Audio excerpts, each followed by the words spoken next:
Muy buenos días a todos. Desde la calurosa España en agosto. Vamos ahora a tener un ratito para meditar un tema que seguro que os va a interesar a muchos, y es si orar a los santos, pedir su intercesión, es algo bíblico o no. Yo recuerdo que cuando hablaba con mi tía, que es testigo de Jehová,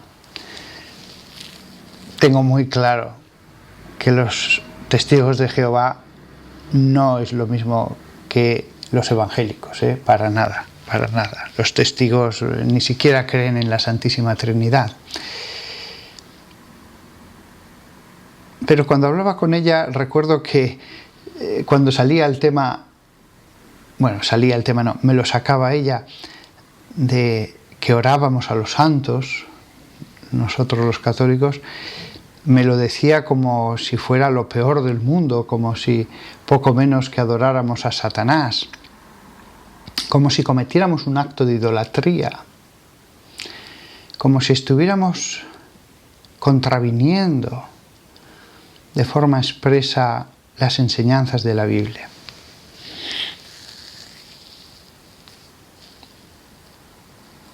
Estaba yo paseando hace más de año y medio con un joven evangélico, estudiante de Derecho, una persona que vive de la fe, una persona tan buena, con la bondad que da el vivir en Dios y por Dios. Y estábamos dando un largo paseo. Me acuerdo perfectamente el parque por el que íbamos andando. Y entonces me hizo esta pregunta.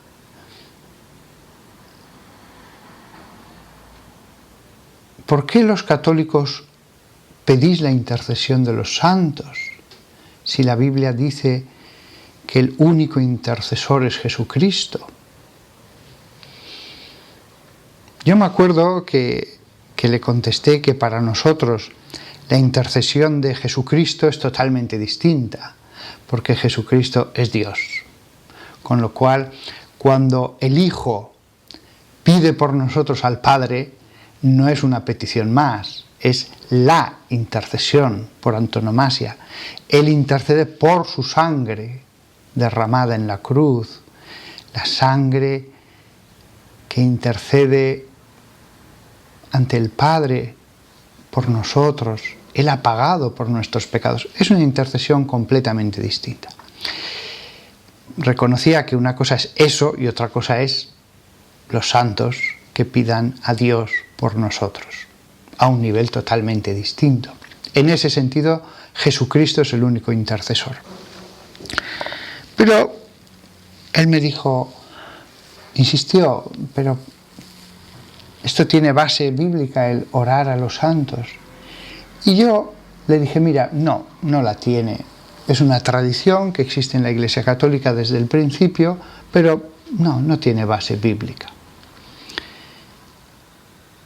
Después, esa misma noche, le llamé por teléfono y le dije, oye, perdona, he estado meditando sobre el tema que hablamos. Orar a los santos es totalmente bíblico. Y le empecé a dar las razones. No es que sea totalmente bíblico, es la cosa más bíblica que existe. Es una exageración. Y yo creo que él percibió que sí, que efectivamente, para aquellos que quieran solo seguir la Biblia, esta costumbre católica para nada es antibíblica. Lo primero de todo, dado que lo vamos a usar todo el rato, este verbo, ¿qué es interceder? La Real Academia dice, interceder es hablar en favor de alguien para conseguirle un bien o librarle de un mal. En latín viene de intercedere, inter, entre, cedere o cedere, en latín clásico, cedere significa ir, marchar. intercedere, el que va entre dos. Por lo tanto, también en latín significaba ponerse en medio, significaba intervenir. Fijémonos que la intercesión es algo que ocurre sobre este mundo. Entre nosotros, los que estamos sobre la tierra, hay intercesión. Pedimos a alguien que le pida algo a otro en favor nuestro. Es algo normal. Y claro, yo le explicaba a este buen chico, claro, para nosotros los que han fallecido en Jesús están con Jesús. Para nosotros los muertos están vivos, estén en el cielo o en el infierno o en el purgatorio, purificándose, pero están vivos. Con lo cual, cuando él me decía, es que la Biblia prohíbe invocar a los muertos, me decía este chico, sí, pero es que para nosotros es algo muy distinto hacer espiritismo con las almas de los muertos, a pedir a un hermano nuestro que está junto al Señor. En el caso del espiritismo se les pide una manifestación. Rompemos esa barrera que hay entre el más aquí y el más allá. En el caso, cuando oramos a los santos, no les pedimos ninguna manifestación, simplemente les pedimos, por favor, orad por nosotros ante el Padre, ya que estáis con Él. ¿Pueden los santos interceder? Jesús mismo, Jesús, nos muestra un caso de intercesión. Cuando se muere el rico de la parábola de Lázaro, el pobre, que pedía un poco de comida delante de la puerta de la casa de un rico que no se menciona el nombre, pero bueno, para abreviar, vamos a llamarle Epulón, como se suele llamar en la tradición, le pusieron ese nombre. Epulón, cuando muere, se dice que va a el Hades, el lugar de sufrimiento, la región subterránea, no a los cielos, Padre nuestro que estás en los cielos, sino al Hades, que era una región subterránea. Eso dice la palabra griega, Hades. Y allí habla Epulón con Abraham y le pide alivio de su sufrimiento en el Hades. Y después, cuando le dice a Abraham que eso no es posible, el rico Epulón le pide que envíe a Lázaro, aquel pobre, a la tierra para avisar a sus 5 hermanos para que se arrepientan. También le dice, eso no dice que no sea posible, la aparición de un muerto a los vivos, eso no dice que no sea posible, pero les dice que no va a significar en ese caso ningún cambio. Digo en ese caso porque hay uno de los 4 evangelios que dice que cuando Jesús fue puesto en el sepulcro, algunos muertos se levantaron, dice el texto griego, y se aparecieron a los vivos en Jerusalén. Luego en ese caso no, pero la misma Biblia dice que hubo otro caso en el que eso sí que pasó. Fueron enviados. Fijaos qué interesante. Jesús habla de un alma, Epulón, que pide la intercesión de un justo muerto. Y no dice que esté mal. Simplemente de las 2 peticiones que hace, una le dice que no es posible aliviar los sufrimientos en el Hades, y otra que no va a ser conveniente. Pero no dice que sea malo lo que ha hecho Epulón en esa parábola. Es Jesús el que habla. Tenemos después el caso de Saúl, 1 Samuel, capítulo 28, versículos del 15 al 16, el profeta Samuel había muerto. Y entonces Saúl va a la bruja de Endor a pedir que lo invoque porque le quiere preguntar sobre el futuro. Al día siguiente tenía una batalla el rey Saúl. Esto está mal, esto está expresamente prohibido por la Biblia. El invocar a los muertos, el hacer espiritismo, el tratar de saber cosas del futuro a través de la necromancia. Esto sí que está prohibido. Pero la bruja llamó a esa alma, la del profeta Samuel. Versículo 15. Entonces Samuel le dijo a Saúl: ¿por qué me has molestado levantándome? He mirado a ver qué significaba ese verbo en hebreo y la traducción exacta es levantar, traer arriba, esas dos cosas, ¿eh? Ir arriba, traer arriba, levantar. ¿Por qué me has molestado levantándome? Saúl contestó: estoy en gran tristeza porque los filisteos están guerreando contra mí y Dios se ha marchado de mí y no me contesta más, ni por los profetas ni por sueños. Así que te he invocado para preguntarte qué debo hacer. Samuel dijo: ¿por qué entonces me preguntas, ya que el Señor se ha alejado de ti y has llegado a ser su enemigo? El método por el que Saúl entra en contacto con el profeta Samuel es un camino prohibido por la Biblia. No podemos ir a mediums, no podemos ir a videntes que invoquen a los muertos para que se manifiesten y así nos digan cómo va a ser el futuro, etc. No. Pero lo cierto es que lo hace y Samuel sí que habla con Saúl. La comunicación es posible. Jeremías 15:1. Ojo, la comunicación es posible.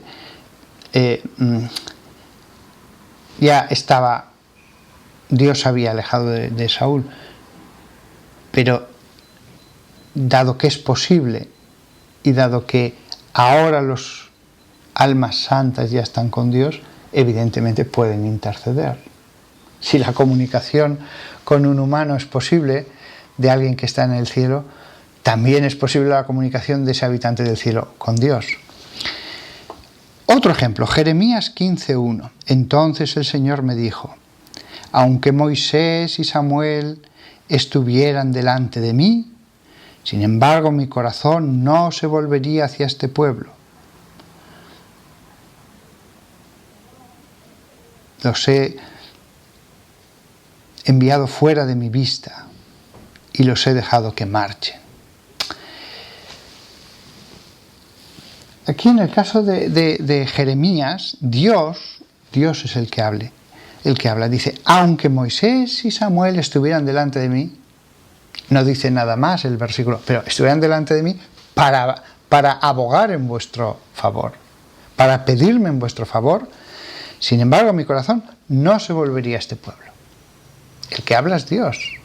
No dice que esté mal esa intercesión. Dice que aunque en ese caso se produjera la intercesión, Él ya les ha rechazado a Israel por todos sus pecados. Es decir, tenemos el caso del rico Epulón, en el que Jesús es como si dijera: no haces mal, pero no va a servir de nada. Tenemos el caso de Samuel y Saúl, en que hay una comunicación, aunque sea por un medio malo. Tenemos el caso de Jeremías que acabo de decir. No solamente no dice que sea algo inútil o malo, dice aunque estuvieran, pero en este caso no va a servir. O sea, ya vemos que Dios en la Biblia sí que nos dice que es posible la intercesión. Y la lista no es extensa, es los versículos que he cogido primeros que he encontrado. Vamos ahora al Nuevo Testamento. 1 Corintios 12, 27. Dice San Pablo: ahora vosotros sois el cuerpo de Cristo. Vosotros sois el cuerpo de Cristo. Un cuerpo siempre está unido. Entonces, ¿estamos unidos espiritualmente a los santos que están en la presencia de Dios? Claro que sí. Somos un cuerpo. Solo hay una cabeza en el cuerpo, que es la Iglesia, que es Cristo. No hay dos cuerpos y dos cabezas. Y un cuerpo está unido. La sangre corre a través de todas las partes del cuerpo. Forma una unidad. Pues, por lo tanto, la muerte no debería romper esta unión.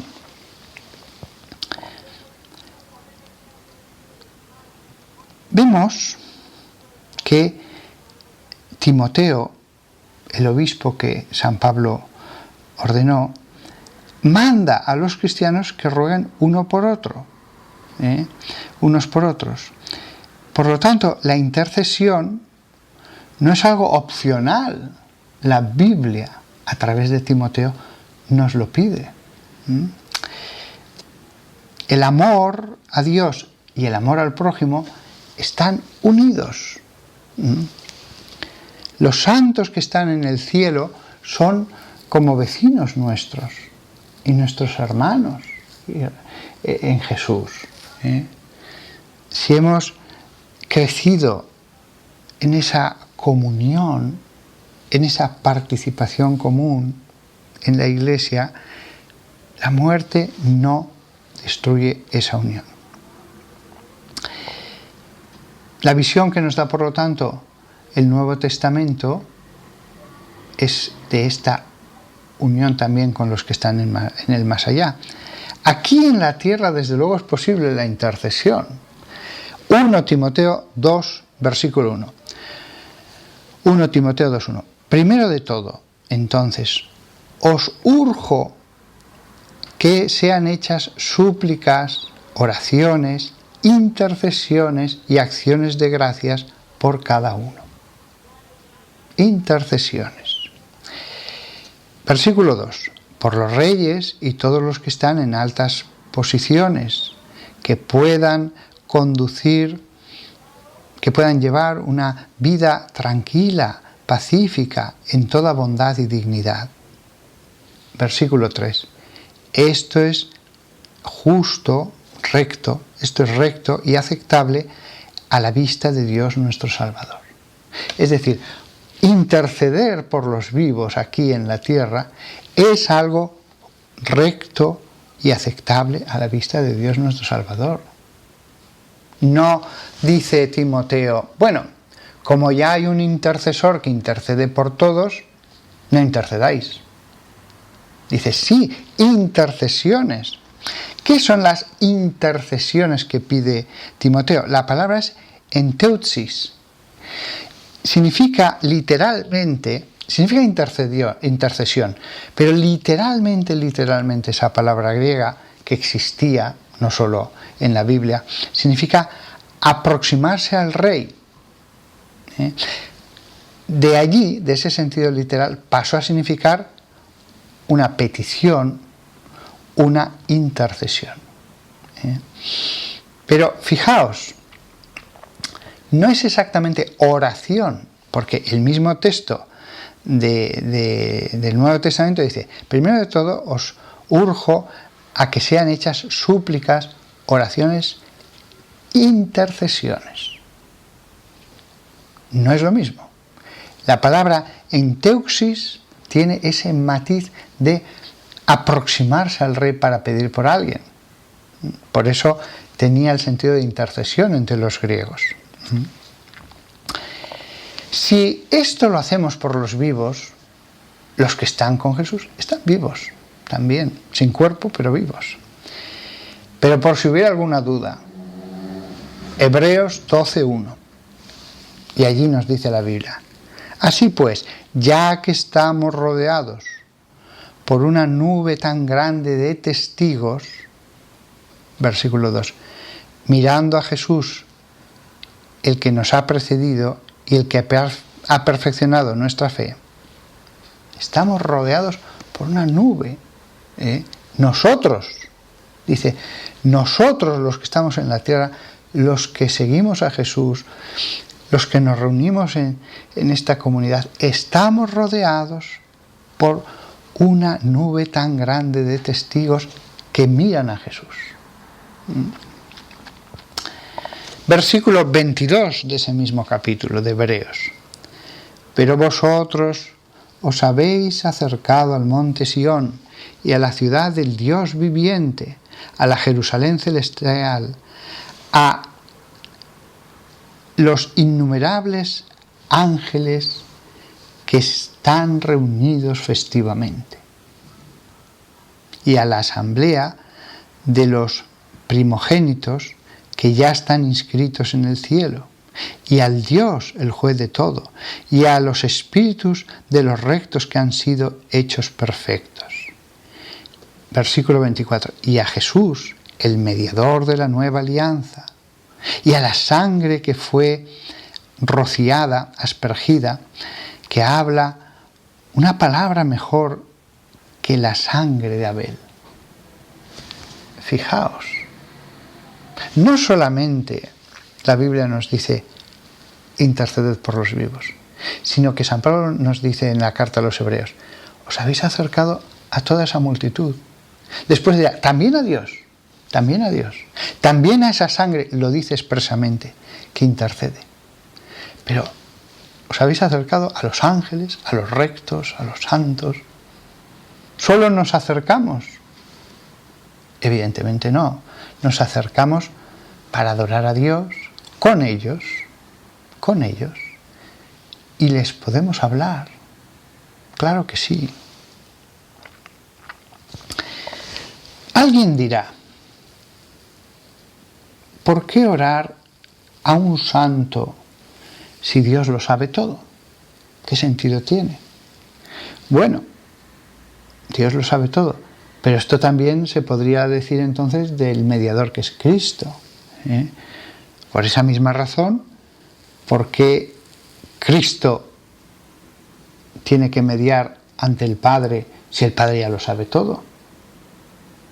La mediación es algo querido por Dios.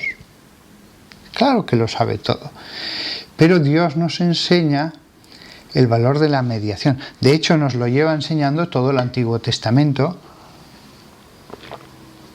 La cantidad de veces que Dios podría hacer las cosas directamente y las hace a través de sus siervos, sean ángeles o sean hombres aquí en la tierra.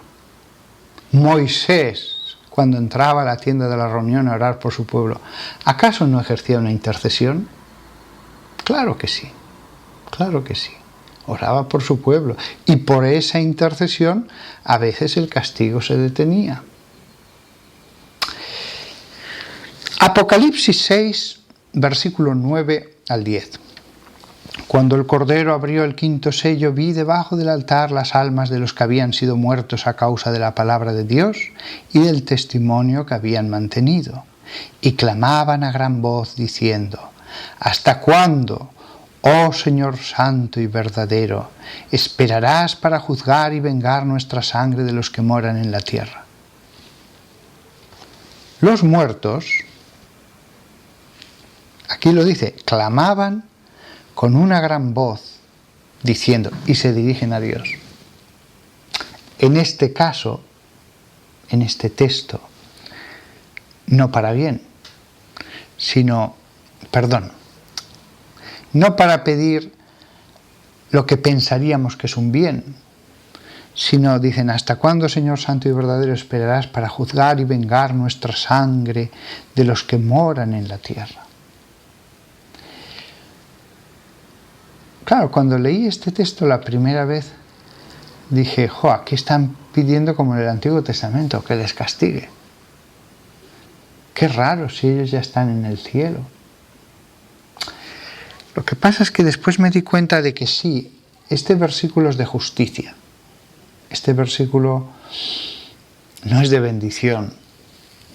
Implica que también hay una justicia divina y un castigo. Ahora bien, si lo leemos a la luz de todas las enseñanzas de Jesús, por segunda vez, sin negarlo primero, cuando dicen ¿hasta cuándo esperarás para juzgar? Claro, ellos veían el mal, el pecado, el reino del anticristo, y en el fondo lo que piden es abrévialo ya. Sabemos que abreviarlo implica castigo. Bueno, pues que venga cuanto antes. El castigo ya no se puede evitar, pero que venga cuanto antes. En el fondo están pidiendo un bien. ¿Hasta cuándo esperarás? Es intercesión. Es intercesión. Zacarías 1:12. Entonces respondió el ángel del Señor y dijo: Oh Señor de los ejércitos, ¿hasta cuándo seguirás sin compadecerte de Jerusalén y de las ciudades de Judá, contra las cuales has estado indignado estos 70 años? ¿Hasta cuándo seguirás sin compadecerte? Por eso, cuando os digan solo hay un mediador, solo hay un intercesor, totalmente de acuerdo. Jesús es el mediador por antonomasia.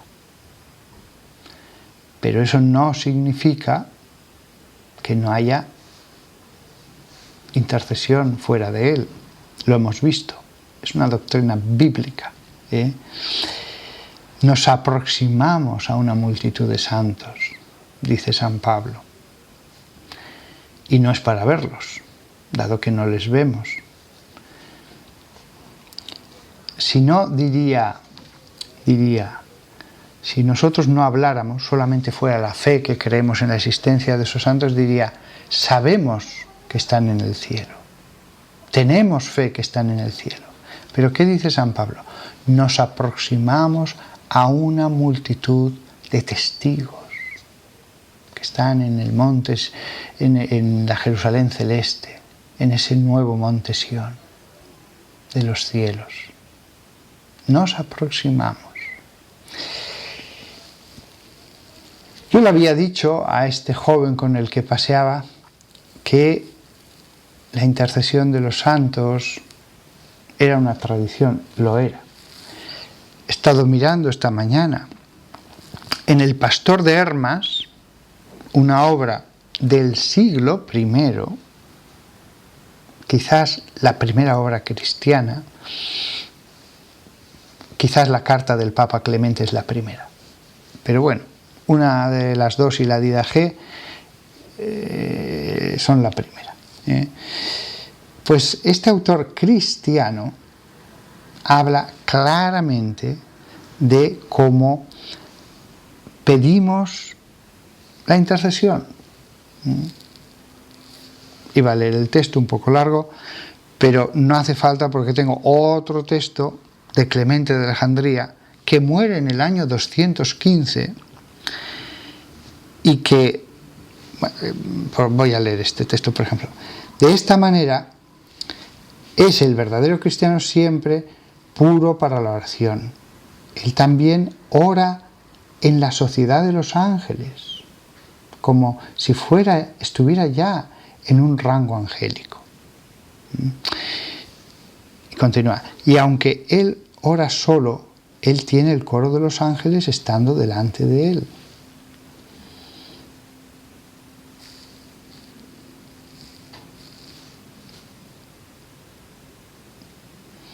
Y cuando hablamos de Clemente de Alejandría, estamos hablando de alguien que muere en el 215 o 216. Es decir, que alguien que hubiera escuchado a Jesús, su hijo, del que hubiera escuchado a Jesús, Maduro, podría haber hablado con este obispo. No estamos hablando de una cosa que se introdujo en la Edad Media, 1000 años después. No, no. El hijo de uno que escuchó a Jesús directamente podía estar en la Eucaristía de Clemente de Alejandría. Y ellos oraban a los santos y a los hermanos que habían muerto. Después tenemos Orígenes, principios del siglo III, Cipriano de Cartago, siglo III.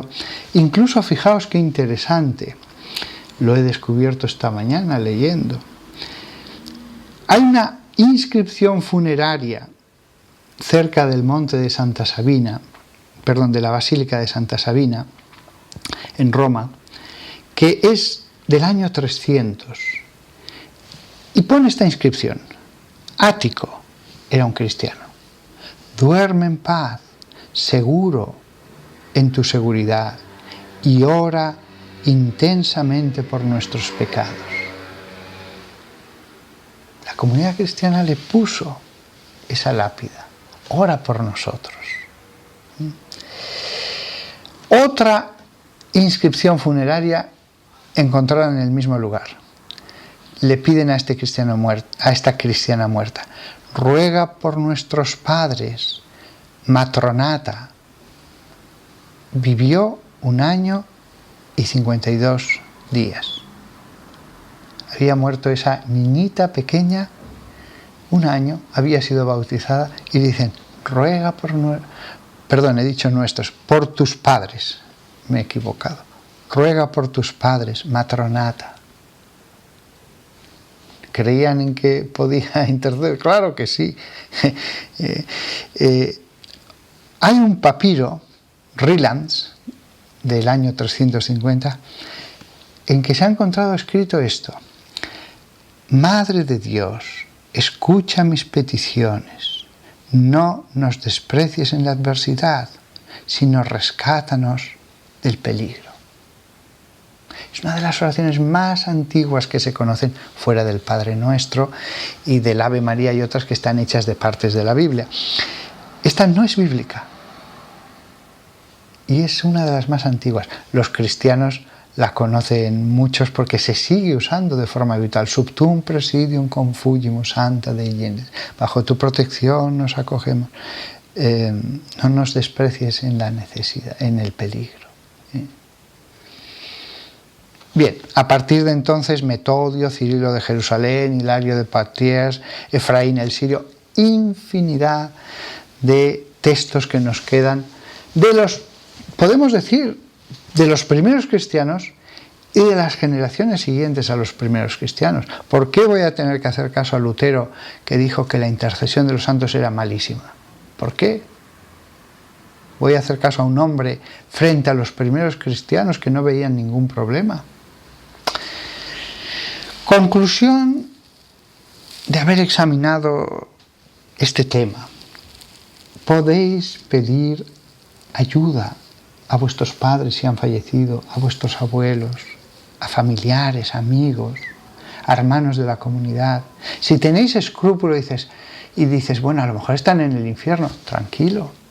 Tú pídele a Dios: mira, Señor, si alguno está en el infierno de los que oro, desvía la oración a un santo que esté junto a ti.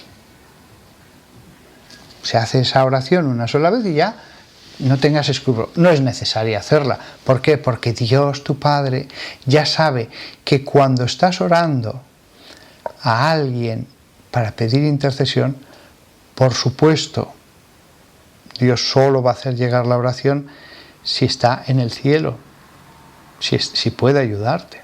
Probablemente también en el lugar de purificación, el purgatorio, pueden orar por nosotros. Pero fijaos qué bonito, la unión con nuestros familiares, con los amigos. Que el cielo no va a ser estar en éxtasis sin hablar con nadie. ¿Cuántas veces me han preguntado, en el cielo reconoceremos a nuestros abuelos? Claro, por supuesto, es la Jerusalén celeste. Siempre que se habla del cielo se habla como sociedad. No vamos a ser islas independientes. Dios y yo, Dios y yo, Dios y yo, nada más. No, esa no es la visión del cielo que da el final de la Biblia en el Apocalipsis. Es una ciudad, una sociedad. Se habla de los 24 ancianos que están alrededor del trono, de los 144.000 vestidos de blancos que entran, de intercesión, como hemos visto. Están vivos, son humanos.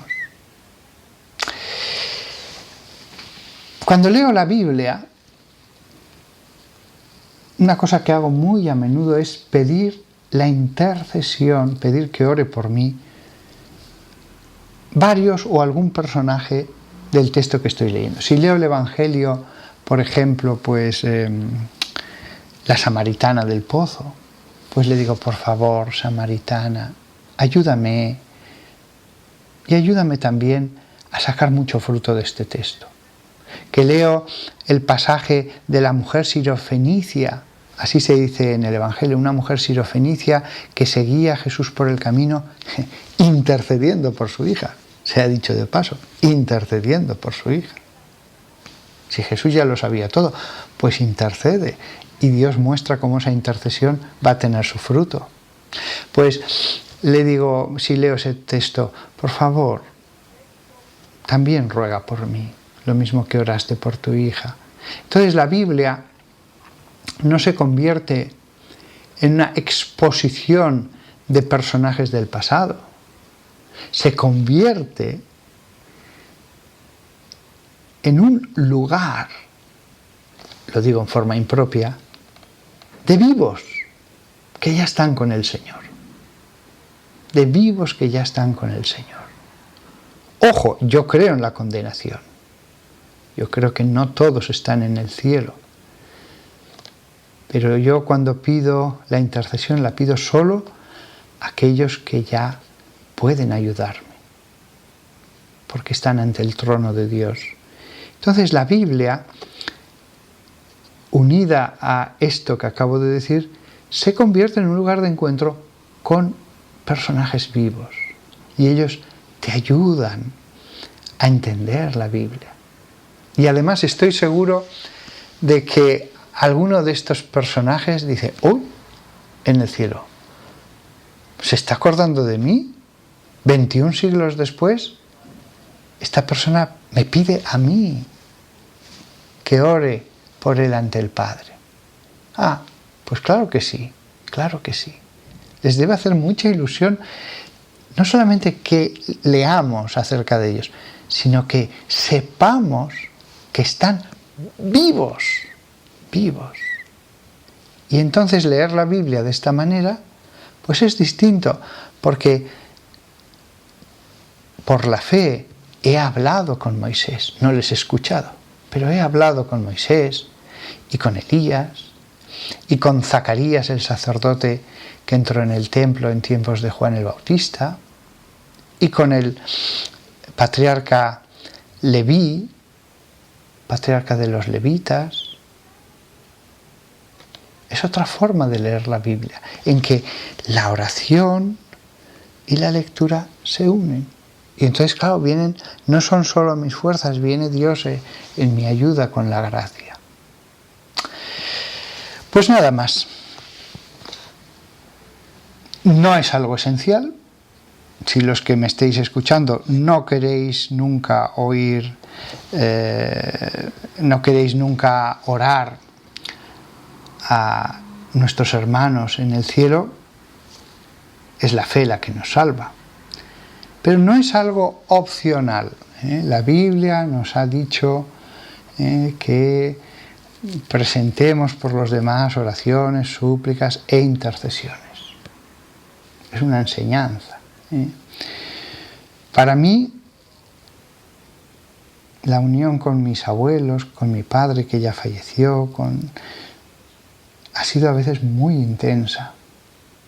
Con alguna persona, me acuerdo de un obispo que conocí de Jaca, en España, y yo noté cuando él murió, lo noté tan vivamente, como que él estaba a mi lado y me decía, oye, aquí estoy, quiero ayudarte, quiero ayudarte, aquí estoy.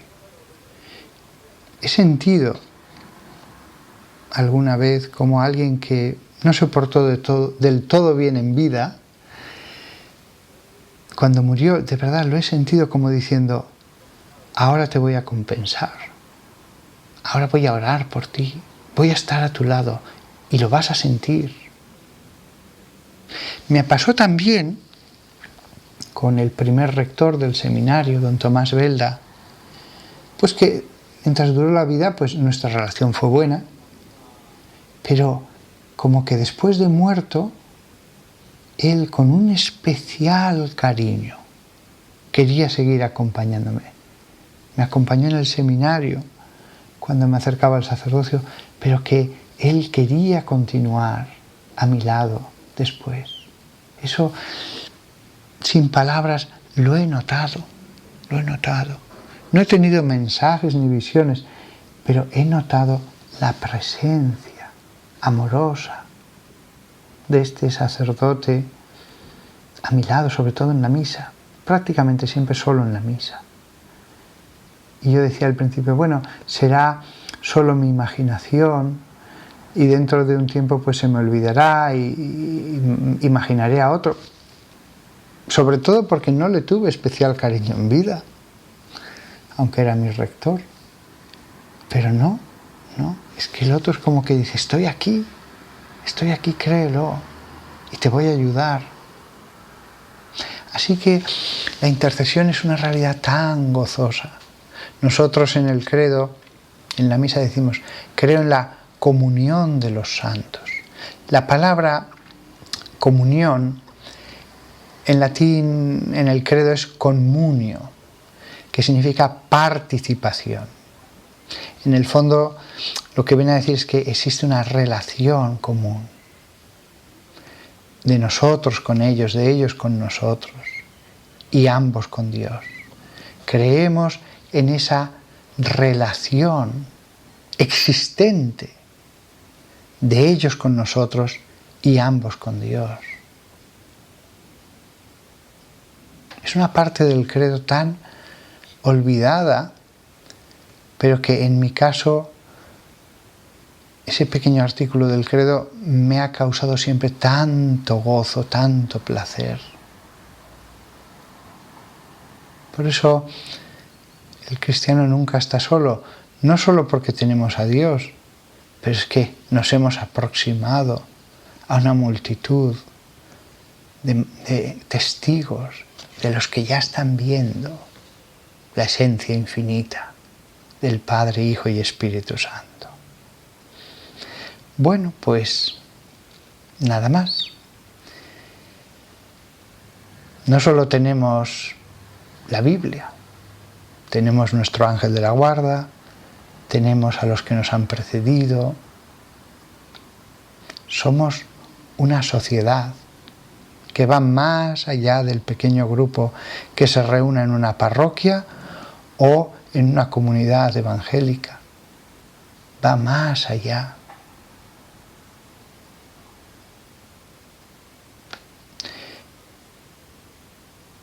Nada más. Que todos vosotros os aprovechéis de esta comunio, de esta relación con nuestros hermanos en la fe,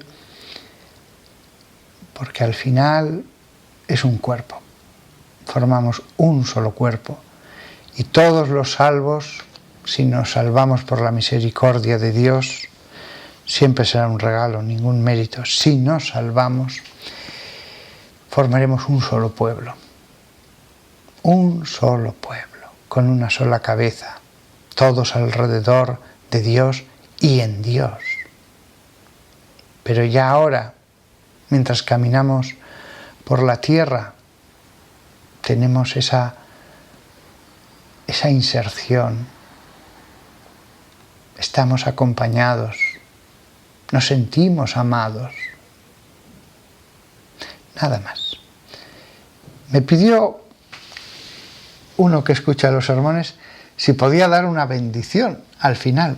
Bueno, pues la voy a dar, porque aunque esté grabado, la oración a Dios para que se derrame la bendición sobre vosotros. En el momento que la escuchéis, Dios está fuera del tiempo, la enviará. Señor, después de mis palabras, tu gracia. Después de mi predicación, tu acción directa. Envíales algo. Y a mí, envíanos tu bendición. Te suplicamos. Padre, Dios Padre. Todos queremos cambiar y mejorar. Queremos, hasta decir hacernos dignos me parece demasiado, hacernos un poco dignos de una sola palabra y mi alma quedará sana. Envía tu bendición, por favor. Bendice a todos los que ahora mismo estén escuchando esta predicación sobre cosas santas, sobre cosas que nos lleven más a Dios. Bendícelos, envía algo desde el cielo. Shensares, meshnesares, proshme, shensares, diatsares, shensares, meshnesares, proshme, shensares, diatsares. Ven Espíritu Santo, ven Espíritu Santo.